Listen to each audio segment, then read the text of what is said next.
কলিয়াবৰত বহু প্ৰতীক্ষিত অসমীয়া বোলছবি ৰত্নাকৰৰ প্ৰচাৰত ব্যাপক সঁহাৰি যুৱ প্ৰজন্মৰ।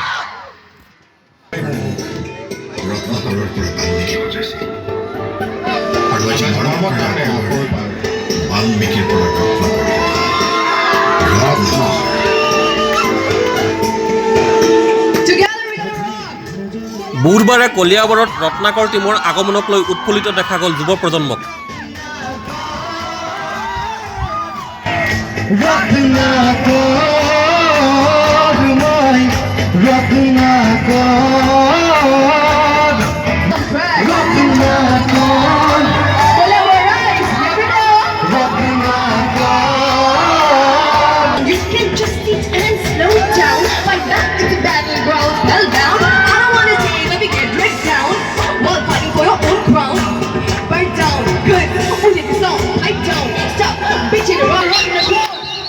অক্টোবৰত ৰাইজৰ ছবিগৃহলৈ আহিব বহু প্ৰতীক্ষিত অসমীয়া বোলছবি ৰত্নাকৰ।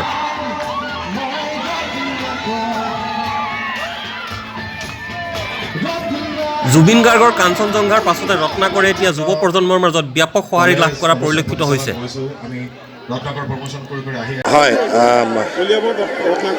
হয়, আপোনাৰ আজি পূজাৰ দিনতো যে এনেকৈ মানুহ আহিছে, মই অলপ ধেমালিও কৰিলোঁ যে সকলো খিচিৰি খাই শুই আছিল বুলি ভাবিছিলোঁ, কিন্তু ৰত্নাকৰৰ কাৰণে সকলো মানুহ ওলাই আহিছে কলিয়াবৰত, আৰু খুব ভাল লাগিছে। এনেকুৱা এটা অনুষ্ঠান আমি ইয়াত যে ৰত্নাকৰ প্ৰমোশ্যন কৰিছোঁ আজি পূজাৰ দিনা, অত্যন্ত সুখী। 11 অক্টোবৰত মানুহ যে আহিব আমি সেইটো নিশ্চিত হৈছোঁ।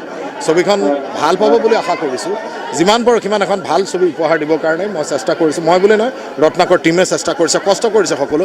আমি 11 ছেপ্টেম্বৰৰ পৰা বিভিন্ন জেগাত প্ৰমোশ্যন কৰিছোঁ। আজিৰ পৰা আমি আজিৰ পৰা 18 তাৰিখ, আজিৰ পৰা আমি মেইল যিটো প্ৰমোশ্যন আমি সেইটো আমি ষ্টাৰ্ট কৰিছোঁ, আৰু প্ৰথম আজিৰ দিনটোতে যথেষ্ট সুখী, ভাল লাগিছে। আহক 11 অক্টোবৰত অসমৰ বিভিন্ন চিত্ৰগৃহত ছবিখন ৰিলিজ হ'ব। ৰত্নাকৰক আঁকোৱালি লওক, তাকে মই তেওঁক প্ৰাৰ্থনা জনাইছোঁ বা আশা কৰিছোঁ।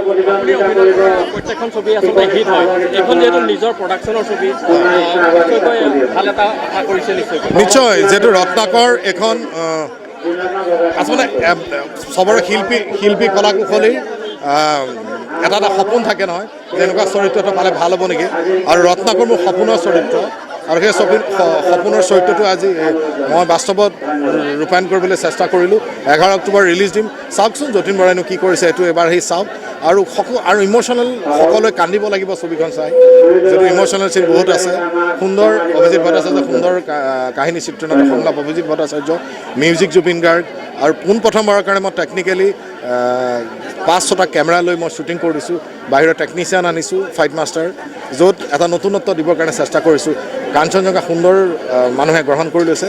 তেনেকৈ কাঞ্চনজংঘাক যেনেদৰে মৰম কৰে, তেনেকৈ ৰত্নাকৰক আপোনালোকে মৰম কৰক, চাওক, আৰু অসমীয়া ছবি চোৱাৰ অভ্যাস কৰক। ছবিখনৰ নাম ৰত্নাকৰ কিয় ৰাখিলে? আচলতে নহয়, মোৰ এটা সংলাপ আছিলে, এদিন মৰমৰ কাৰণে মই ৰত্নাকৰ পৰা বাল্মীকি হৈছিলোঁ, আৰু আজি মৰমৰ কাৰণে আকৌ এবাৰ বাল্মীকিৰ পৰা ৰত্নাকৰ। কথা দিছোঁ প্ৰত্যেকৰে বুকুলে বোৱাই নি মৰমৰ কোবাল সাগৰ হ'ব লাগে যদি হ'ম মই আজিৰ যুগৰ নতুন ৰত্নাকৰ। চাব 11 অক্টোবৰ।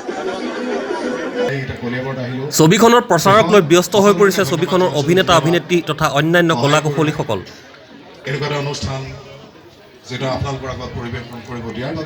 বুধবাৰে ছবিখনৰ প্ৰচাৰৰ বাবে কলিয়াবৰত উপস্থিত হোৱা টীম ৰত্নাকৰক দেখা গ'ল এনেদৰে।